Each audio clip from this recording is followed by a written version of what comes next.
দাড়ি কাটা কতটুকু সুন্নাহ, কতটুকু গুনাহ, এবং দাড়ি না থাকা অবস্থায় মৃত্যু হলে কি শাস্তি হবে, কি শাস্তি হবে, কোরআন ও হাদিস কি বলে?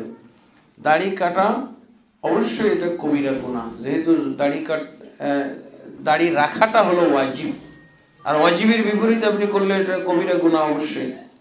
এই অবস্থায় মৃত্যুবরণ করলে তো অবশ্যই, যদি এই দাড়ি না রাখাটা যদি অবহেলার কারণে, অবজ্ঞার কারণে হয়, তাচ্ছিল্যতার কারণে, যে না আমার আসলে ঘৃণা করি, দাড়িটা আমি ঘৃণা করি এই জন্য রাখি না, যদি এরকম হয় তাহলে কিন্তু কাফের হয়ে যাবে, তখন সেই ক্ষেত্রে কিন্তু কবরে কাফেরদের পরিণামই হবে। আর যদি সে বলে যে না আমি দাড়ি পছন্দ করি কিন্তু আসলে নানান কারণে রাখা হচ্ছে না, আসলে যে সমস্ত কারণে দাড়ি রাখতে পারছে না ওই কারণগুলোকে দমন করতে হবে।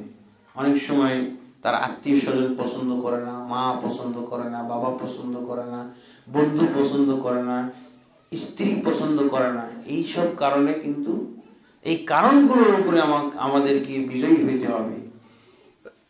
তার মানে এগুলোকে আমি যেন আল্লাহ এবং আল্লাহর রাসূলের চেয়ে বেশি মূল্য দিচ্ছি, তাদের যেন মর্যাদা বেশি, এটা হয়ে গেল তো সমস্যা। অবশ্যই এই ক্ষেত্রে আমাদেরকে দাড়ি রাখার চেষ্টা করতে হবে, দাড়ি রাখতে হবে। আবার আমি চেষ্টার কথা বললাম, আসলে দাড়ি রাখার অনেকেই বলেন যে দোয়া করেন, চেষ্টা করতেছি, তো আমি বলি কি চেষ্টাটা বন্ধ করেন, দাড়ি হয়ে যাবে। চেষ্টার কারণেই তো দাড়িটা হচ্ছে না। আবার আর একজন অবান্তর কথা বলছে যে আসলে দাড়ি রাখার ইচ্ছা আছে কিন্তু সময় পাই না, দাড়ি কাটার সময় পাই কিন্তু রাখার সময় পাই। এগুলো কতগুলো অবান্তর কথাবার্তা আমাদের সমাজে আছে, এগুলো দরকার নেই। অবশ্যই আমাদেরকে দাড়ি রাখতে হবে এবং এইসব অজুহাত কিন্তু অগ্রহণযোগ্য। হুজুর